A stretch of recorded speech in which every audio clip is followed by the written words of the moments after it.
El suelo temblaba antes de que lo vieras.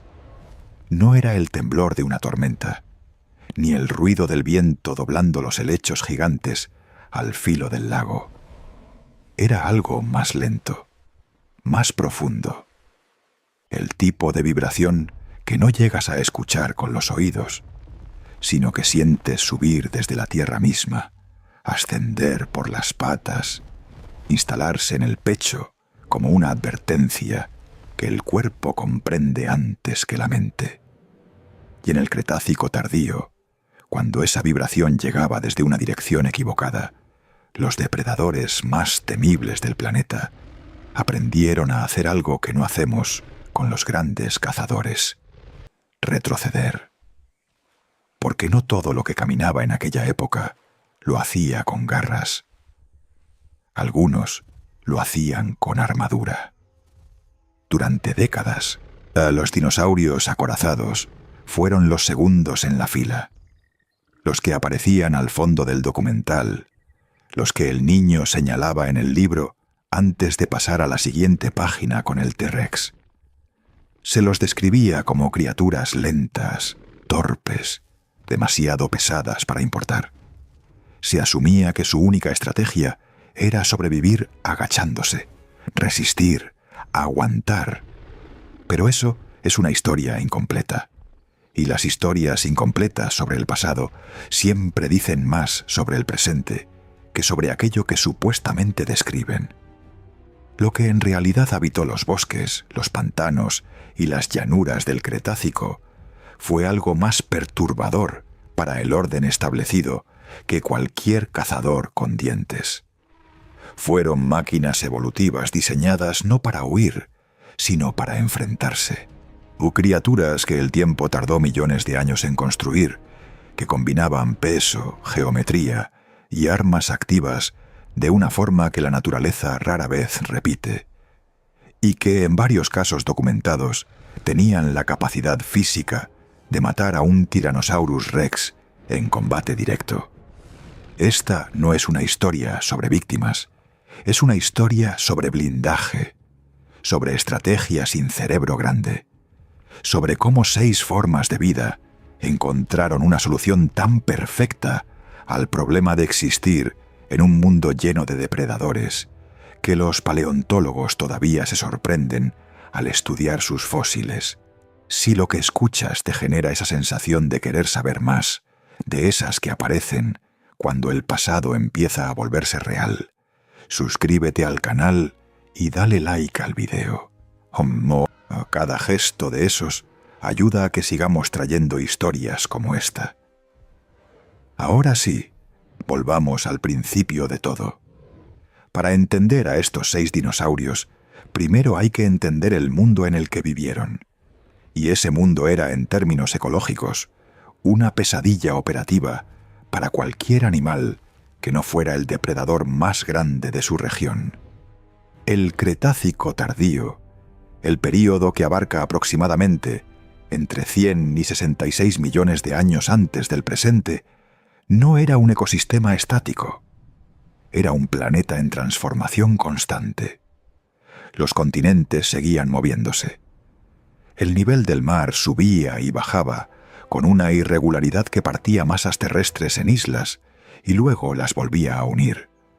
Las plantas con flor, las angiospermas, pues estaban expandiéndose por primera vez con fuerza real, reemplazando paisajes dominados por helechos y coníferas, con algo más parecido a lo que hoy reconoceríamos como vegetación.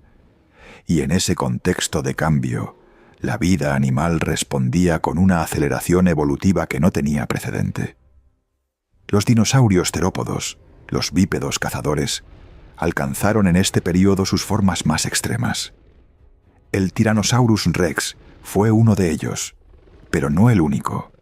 El Giganotosaurus había reinado antes en Sudamérica. El Spinosaurus dominaba los ambientes semiacuáticos del norte de África. La tierra producía cazadores con una eficiencia que parecía no tener límite superior. Y sin embargo, la naturaleza no trabaja en una sola dirección. porque cada vez que aparece un depredador más grande, la presión evolutiva sobre sus presas se intensifica de manera proporcional. Cada gramo de mejora en el cazador genera una respuesta en el cazado. Y en el caso de los dinosaurios herbívoros de gran tamaño, esa respuesta tomó una forma que retrospectivamente parece obvia, pero que tardó decenas de millones de años en perfeccionarse. No velocidad, no cerebro, no mandíbulas propias. Armadura. El primer animal de esta historia es el que durante mucho tiempo fue considerado simplemente el más famoso de su tipo. Pero la fama a menudo oscurece los detalles, y en los detalles de Ankylosaurus magniventris vive algo que la mayoría de los documentales nunca llegan a contar correctamente. Ankylosaurus vivió en lo que hoy es Norteamérica Occidental, en un período que los geólogos llaman el Maastrichtiano, los últimos 3 millones de años antes del impacto del asteroide. Eso lo hace contemporáneo directo del Tyrannosaurus rex. No un pariente lejano, no un predecesor, un vecino, un animal que compartió los mismos bosques, los mismos ríos, los mismos ecosistemas, con el depredador que hoy consideramos el pináculo de la evolución terópoda. Y Ankylosaurus, en ese contexto, no era una víctima esperando su turno. Las dimensiones del animal ya son difíciles de procesar mentalmente. Medía entre 6 y 8 metros de longitud. Pesaba, según las estimaciones más conservadoras, entre 6 y 8 toneladas métricas.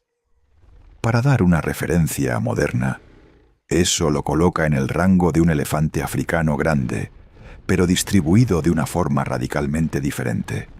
Más ancho, más bajo, más denso. El centro de gravedad de Ankylosaurus estaba tan cerca del suelo que voltearlo habría requerido una fuerza que ningún animal terrestre de su época podía ejercer. Pero el peso era solo el comienzo.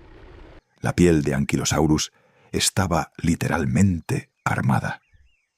A lo largo de todo su lomo, su cuello, sus flancos y parte de su cola, ni crecían estructuras llamadas osteodermos.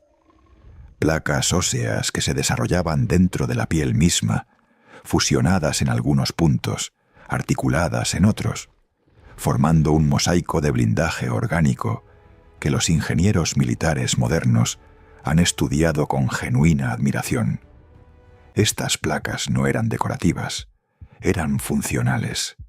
Distribuían el impacto, absorbían la energía de una mordida y la dispersaban hacia los costados, alejándola de los órganos vitales. Y sobre muchas de ellas crecían proyecciones cónicas adicionales, púas, que convertían la superficie dorsal del animal en algo que ningún depredador cuerdo querría morder 2 veces. Pero la verdadera innovación, la que convierte a Ankylosaurus en algo más que un tanque pasivo, era su cola. Al final de esa cola, la evolución construyó un arma que los paleontólogos llaman la maza o clava caudal. Era una masa de hueso fusionado, densamente compacta, con forma aproximada de una bola asimétrica, que podía pesar más de 30 kilogramos en los ejemplares adultos. Los tendones y los músculos que conectaban esta estructura al resto de la cola estaban diseñados para generar velocidad lateral. Un golpe de esa clava, ejecutado por un animal adulto en plena capacidad física, habría producido una fuerza de impacto comparable a la de un bate de béisbol golpeando a máxima potencia, pero multiplicada por el peso y el tamaño del proyectil.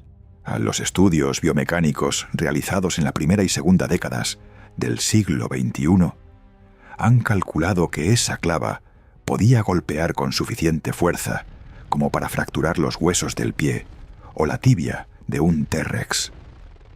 Y el pie de un Tyrannosaurus no era un punto menor, era su punto de apoyo. La estructura que sostenía 10 toneladas de depredador mientras intentaba maniobrar. Una fractura allí no era solo un daño superficial, era una sentencia. Lo que hace a Ankylosaurus perturbador no es su tamaño, es la implicación de su diseño. Porque esa clava no evolucionó para defenderse de depredadores medianos. Evolucionó punto por punto, y como respuesta a los depredadores más grandes que jamás caminaron sobre la Tierra.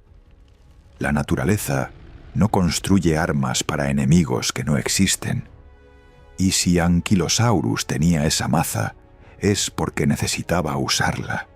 El segundo animal de esta historia llegó al mundo con un nombre que en inglés suena como un poema: Euplocephalus tutus. Podría traducirse, de manera aproximada, como cabeza bien blindada y segura. Y para una vez en la historia de la nomenclatura científica, el nombre no exagera. Euplocephalus vivió en el mismo período y la misma región general que Ankylosaurus, aunque era considerablemente más pequeño.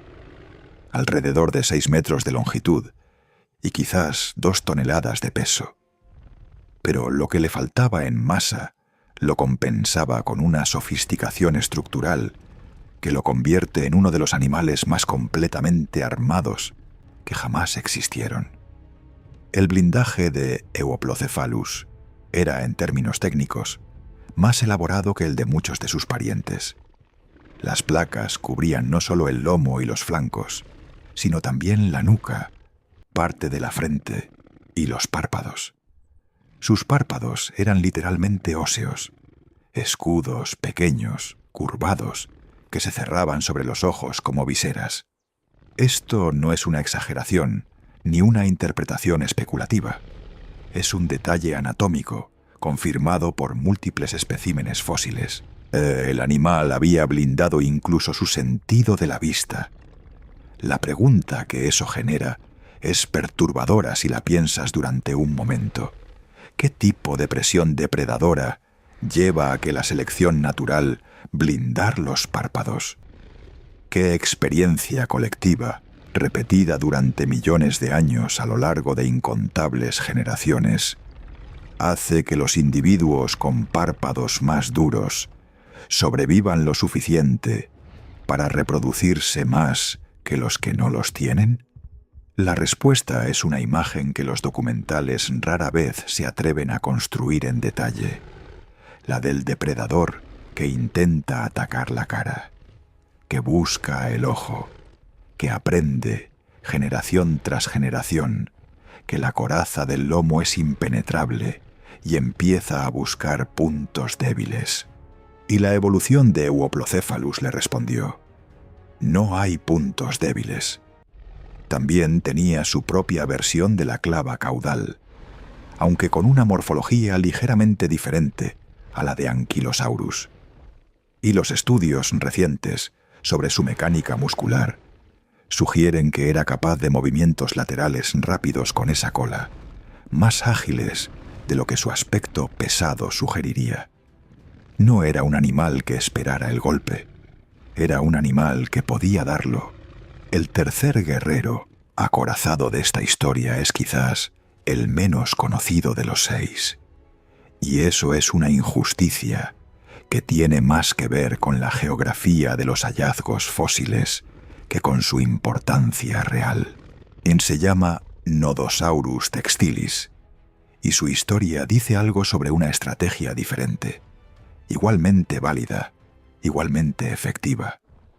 Los nodosáuridos eran una familia de dinosaurios acorazados que divergió de la línea principal de los anquilosáuridos antes de que se desarrollara la clava caudal. Eso significa que Nodosaurus y sus parientes no tenían la maza, no tenían el arma activa. Lo que tenían era otra cosa. Tenían la armadura más densa y continua del registro fósil. Si Ankylosaurus era un tanque con artillería, Nodosaurus era un búnker. Las placas que cubrían su cuerpo estaban fusionadas con una continuidad que hacía casi imposible encontrar los espacios articulados necesarios para que una mordida encontrara tejido blando. Era, literalmente, una criatura diseñada para ser impenetrable desde cualquier ángulo de ataque superior. Y su estrategia defensiva era tan efectiva a su manera que la familia de los nodosáuridos sobrevivió durante decenas de millones de años, ramificándose en múltiples continentes y adaptándose a ecosistemas radicalmente diferentes.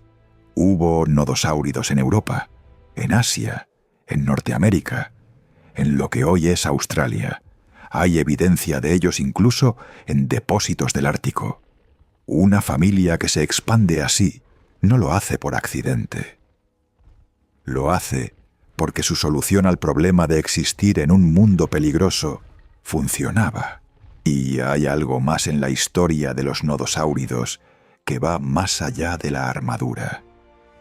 En el año 2011, en las minas de arenas bituminosas del norte de Alberta, Canadá, los trabajadores de una empresa minera descubrieron algo que tardó años en ser plenamente comprendido. Era un nodosáurido, pero no un conjunto de huesos dispersos como la mayoría de los fósiles. Era un animal casi completo, y no solo completo en sus huesos, sino conservado con una rareza extraordinaria. Tenía piel. Tenía, en algunas zonas, rastros del color original de esa piel. Los pigmentos, cristalizados bajo condiciones excepcionales de preservación, sugerían un patrón de contrasombreado, oscuro arriba y más claro en los flancos inferiores, similar al camuflaje que muchos mamíferos usan hoy para disminuir la visibilidad. Piénsalo, un animal tan completamente armado que debería tener todas las razones del mundo para no preocuparse por esconderse. Y sin embargo, tenía camuflaje. Eso sugiere que incluso el blindaje más elaborado convivía con otras estrategias. Que la evolución no es nunca una sola apuesta. Que el mundo del Cretácico era suficientemente peligroso como para que incluso los tanques preferían, cuando podían, no ser vistos. Llegamos al cuarto animal. Y este es el que más frecuentemente sorprende a quienes lo conocen por primera vez, porque su historia se sale del molde convencional de lo que esperamos de un dinosaurio acorazado. Se llama Sauropelta edwardsorum y vivió antes que los anteriores, en el Cretácico temprano, hace aproximadamente 108 a 112 millones de años. Sauropelta era relativamente largo para su familia, hasta 8 metros. Pero lo que lo distingue no es su longitud, sino la arquitectura de su blindaje en la región del cuello y los hombros. Allí crecían proyecciones laterales de osteodermos que apuntaban hacia afuera y hacia adelante, formando algo parecido a parachoques óseos a los costados de su cuello. Estas estructuras eran puntiagudas, duras, y estaban posicionadas exactamente donde un depredador intentaría agarrar a un herbívoro para inmovilizarlo. El cuello, la nuca, los hombros. No era solo armadura pasiva, era una trampa. O un carnívoro que intentara morder el cuello de Sauropelta desde arriba encontraría sus propias encías presionando contra proyecciones óseas diseñadas para lastimar al atacante. En términos de ingeniería de defensa, es una solución elegante. Convierte el ataque del depredador en una fuente de daño para el propio depredador. No requiere que el herbívoro reaccione, no requiere velocidad ni coordinación. Solo requiere que el agresor cometa el error de morder donde las espinas esperan. Y hay algo filosóficamente perturbador en esa estrategia si la piensas desde la perspectiva del predador. Porque el Acrocanthosaurus, el gran terópodo que compartía el ecosistema de Sauropelta, probablemente aprendió ese error, o sus ancestros lo aprendieron. Y hay una pregunta que se sostiene sola en ese silencio. ¿Cuántas generaciones de depredadores tuvo que pagar el precio para que ese aprendizaje quedara grabado en el comportamiento del linaje? ¿Cuántos Acrocanthosaurus jóvenes, inexperientes, se acercaron al cuello de un sauropelta antes de que los sobrevivientes aprendieran a no hacerlo? La evolución es un proceso que escribe sus lecciones en carne. El quinto dinosaurio de esta historia lleva un nombre que en la literatura científica ha generado más debate del que su fama popular reflejaría. Se llama Polacanthus foxii y es europeo. Vivió en lo que hoy es el sur de Inglaterra, durante el Cretácico temprano, en un período en que el archipiélago europeo era un mosaico de islas y costas pantanosas muy diferente de lo que es hoy. Polacanthus medía alrededor de 5 metros y tenía una configuración de blindaje inusual, incluso dentro de su familia. En su mitad posterior, sobre la cadera y la base de la cola, desarrolló lo que los paleontólogos describen como un escudo pélvico, una plataforma de hueso fusionado que cubría la región pélvica como si fuera la tapa de una caja. Era, en términos prácticos, una estructura casi impenetrable sobre uno de los puntos más vulnerables del cuerpo de un cuadrúpedo. Pero además de ese escudo pélvico, Polacanthus tenía a lo largo de sus flancos y lomo una serie de espinas que sobresalían en múltiples ángulos. No el mosaico compacto y ordenado de Ankylosaurus, sino algo más caótico, más irregular, más difícil de sortear para un atacante que intentara encontrar un camino entre las defensas. Era como intentar caminar sobre piedras afiladas en oscuridad. Cada paso hacia el animal era potencialmente el paso equivocado. Lo que hace relevante la historia de Polacanthus es el contexto biogeográfico. Europa en el Cretácico temprano estaba poblada por depredadores que eran más pequeños que el T-Rex, pero igualmente letales a su escala. Y Polacanthus en ese contexto no era una presa, era un problema, un animal que ningún depredador razonable de su región querría intentar derribar si tenía alguna alternativa disponible. Eso cambia la ecología. Si los herbívoros más grandes de un ecosistema son físicamente capaces de resistir o dañar a los depredadores tope, entonces la dinámica de caza se reorganiza alrededor de ellos. Los carnívoros se especializan en presas más vulnerables. Las juveniles, las enfermas, las que no han completado el desarrollo de la armadura. Y esa presión de selección, a su vez, genera más variación, más experimentos evolutivos, más formas de estar blindado. Polacanthus es un nodo en esa red de interdependencias, una pieza de un ecosistema que funcionaba con una lógica propia y que solo empezamos a comprender cuando dejamos de ver a estos animales como individuos aislados y empezamos a verlos como lo que eran, actores en una economía ecológica de depredación y resistencia. Tomemos un momento aquí para lo que estas historias nos están pidiendo que hagamos. Que miremos el pasado no como una colección de monstruos, sino como un espejo de los mismos problemas que la vida sigue resolviendo hoy. Si estás encontrando valor en eso, en ese tipo de mirada, dale like al video y suscríbete. Nos ayuda a seguir construyendo este espacio para historias que merecen ser contadas con el tiempo que necesitan. Hay mucho más por delante. El sexto dinosaurio de esta historia es, en muchos sentidos, el más extremo, el que lleva la lógica del blindaje evolutivo hasta un punto que empieza a parecer excesivo, hasta que te das cuenta de que en el Cretácico tardío nada era excesivo. Se llama Anodontosaurus lambei, y durante muchos años fue considerado simplemente una especie adicional de anquilosáurido. un primo cercano de Euoplocephalus al que los paleontólogos clasificaban y catalogaban sin prestarle demasiada atención diferenciada. Pero los análisis filogenéticos más detallados de las últimas 2 décadas lo han separado como una entidad propia. Y con ese reconocimiento llegó también un examen más detenido de sus características particulares.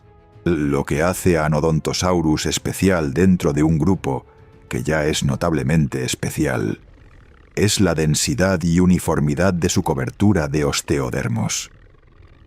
Si Ankylosaurus tenía el arma más potente en su clava caudal y Euoplocephalus tenía el blindaje más sofisticado en sus párpados óseos, Anodontosaurus parece haber apostado todo al concepto de continuidad, sin espacios, sin zonas débiles.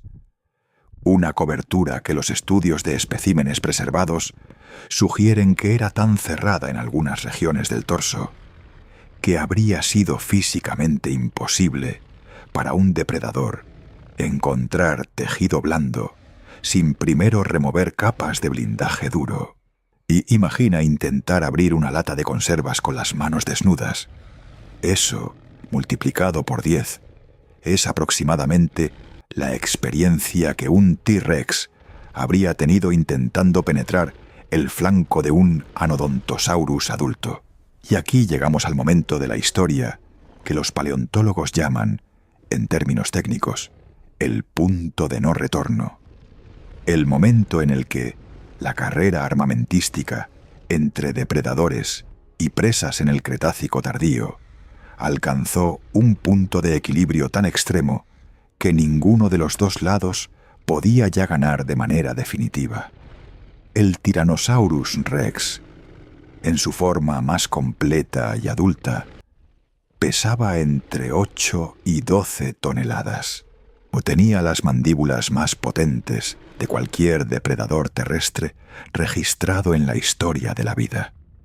Su mordida generaba una fuerza que podía triturar hueso, no solo penetrarlo, sino literalmente pulverizarlo.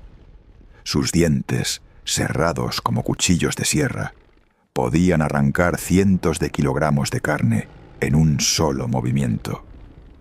Y sin embargo, los estudios de biomecánica, publicados en los últimos años, incluyendo modelos computacionales que simulan el encuentro entre las mandíbulas de T-Rex y las placas de osteodermos de los grandes anquilosáuridos, o sugieren que incluso la mordida más poderosa del mayor terópodo que existió no era suficiente para penetrar de manera consistente el blindaje dorsal de un Ankylosaurus adulto en buenas condiciones.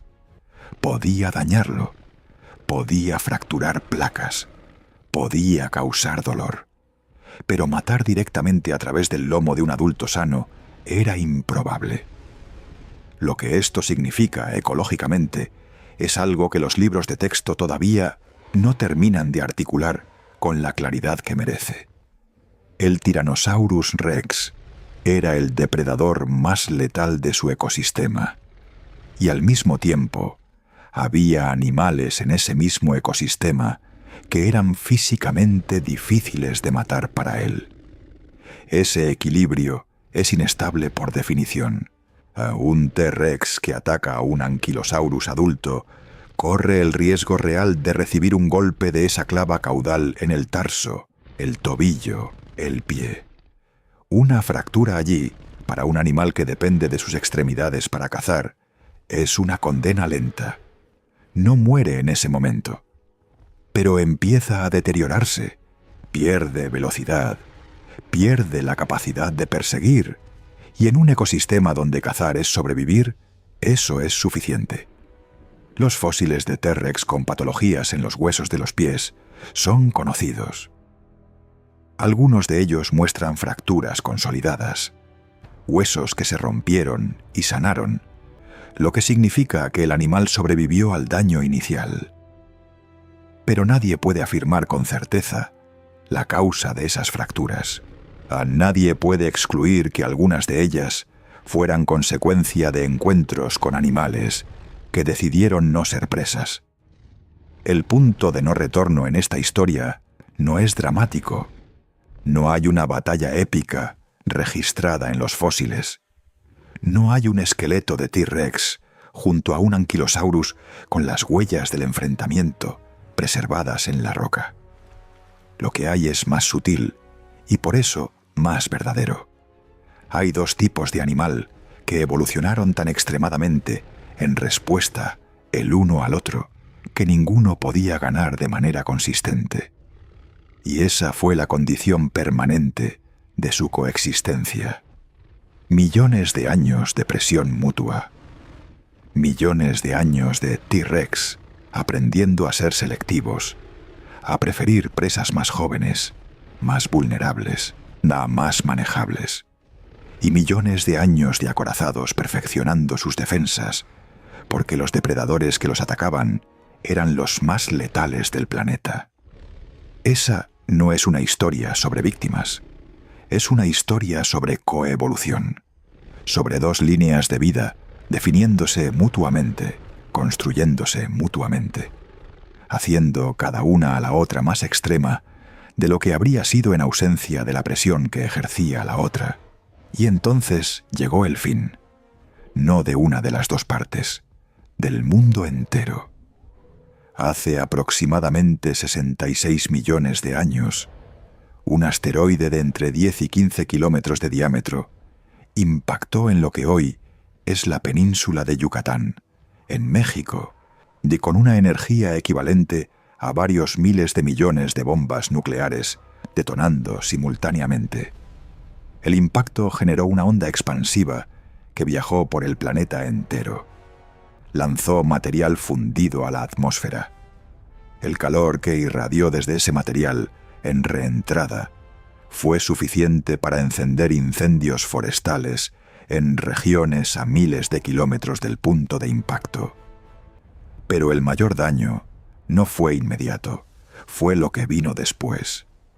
Las partículas lanzadas a la estratosfera bloquearon la luz solar durante meses, posiblemente años. Las plantas, dependientes de la fotosíntesis, comenzaron a morir. Los herbívoros que dependían de las plantas comenzaron a morir.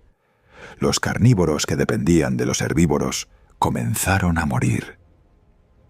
Era una cascada trófica en la dirección equivocada, o un derrumbe del ecosistema desde las bases hacia arriba. En ese contexto, la armadura no servía de nada. Ankylosaurus, Euoplocephalus, Nodosaurus, Sauropelta, Polacanthus, Anodontosaurus. Millones de años de perfección evolutiva. Blindaje que ningún depredador podía penetrar con consistencia. Armas capaces de matar a los mayores cazadores del Cretácico. Y ninguna de esas adaptaciones tenía respuesta para un cielo que dejó de entregar luz. Es el tipo de extinción que dejas sin palabras si lo piensas por suficiente tiempo. Porque estos animales no fallaron. Sus soluciones eran correctas para el problema que enfrentaban. Y ese problema cambió de manera tan abrupta y tan total que ninguna adaptación biológica habría podido seguirle el ritmo. Los únicos dinosaurios que sobrevivieron fueron los que ya tenían las adaptaciones que necesitaban para lo que venía. Las aves. Los dinosaurios con plumas, cuerpos pequeños, metabolismos rápidos, capaces de comer semillas cuando los insectos y los frutos desaparecieron. Ellos no sobrevivieron porque eran más inteligentes. Sobrevivieron porque el azar de sus características coincidió con las demandas de un mundo que cambió en cuestión de meses. Los acorazados no tuvieron esa suerte, pero su legado es más largo de lo que parece a primera vista. Porque los principios que construyeron durante decenas de millones de años, los principios de la armadura orgánica, del blindaje integrado en la biología, no desaparecieron con ellos. Los encontramos en los armadillos de hoy, que desarrollaron independientemente estructuras de osteodermos, notablemente similares a las de los anquilosáuridos. Los encontramos en los cocodrilos, que llevan en su piel placas óseas llamadas escudos, que son primas lejanas de las mismas soluciones. Los encontramos incluso en ciertas tortugas, en las escamas modificadas de algunos peces, en la piel endurecida de varios reptiles modernos. La evolución no recuerda, no tiene memoria de sus soluciones anteriores, pero llega a las mismas respuestas una y otra vez, porque los problemas son los mismos: depredadores, presión, vulnerabilidad, la necesidad de sobrevivir en un cuerpo que no puede correr lo suficientemente rápido, ni ver lo suficientemente lejos, ni reaccionar lo suficientemente bien. Y entonces construyes una coraza. La transformación que dejaron estos 6 dinosaurios en el registro fósil no es solo una lista de adaptaciones curiosas para el museo. Es una de las demostraciones más claras de un principio que opera en todos los niveles de la vida: que la defensiva extrema, llevada a su conclusión lógica, no es pasividad. Es una forma de poder que los atacantes tienen que rodear, que tienen que calcular, que tienen que respetar. Los grandes depredadores del Cretácico tardío eran letales porque habían optimizado el ataque, pero los acorazados eran invulnerables porque habían optimizado la resistencia. Y en la economía de un ecosistema real, donde cada herida tiene un costo energético, donde cada cicatriz afecta la capacidad de cazar, donde cada encuentro peligroso tiene consecuencias que se arrastran semanas y meses después, la resistencia es una estrategia tan válida como el ataque. Más válida en algunos contextos. El espejo que estos 6 dinosaurios sostienen hacia el presente no es sutil. Vivimos en un mundo que tiende a celebrar la velocidad, la agresión, el tamaño del ataque. Los más rápidos, los más fuertes, los que golpean primero. Pero el registro fósil dice algo diferente. Dice que durante millones de años, algunos de los organismos más exitosos de la historia de la vida en la Tierra no ganaban por ser los más rápidos ni los más letales. Ganaban por ser imposibles de destruir. Duraban, sobrevivían lo suficiente. Y al hacerlo, forzaban a sus adversarios a ser mejores, a ser más selectivos, a gastar su energía en presas más manejables. La resistencia como estrategia no es rendición, es una forma de redefinir el juego. ¿Cuántos contextos de tu propia vida se activan al escuchar eso? Es algo que puedes descubrir en la quietud que viene después de este video. Porque el pasado no es solo el pasado, es el laboratorio más largo que existe. Y de vez en cuando, sus lecciones llegan desde 66 millones de años atrás, cubiertas de placas óseas y listas para que las escuches. Si llegaste hasta aquí, gracias. Eso significa que este tipo de historia tiene un lugar en tu tiempo, y eso es algo que tomamos en serio. Suscríbete al canal si todavía no lo has hecho, dale like al video y cuéntanos en los comentarios. ¿Cuál de estos 6 dinosaurios te pareció más fascinante? ¿El arma de Ankylosaurus, el blindaje total de Euoplocephalus, el camuflaje imprevisto del nodosáurido canadiense?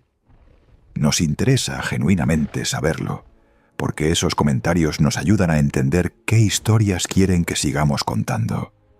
Este video es una reconstrucción histórica y paleontológica generada con inteligencia artificial, elaborada con carácter meramente ilustrativo y educativo a partir del conocimiento científico disponible. Las imágenes y la narración son representaciones aproximadas del pasado, no registros literales del mismo.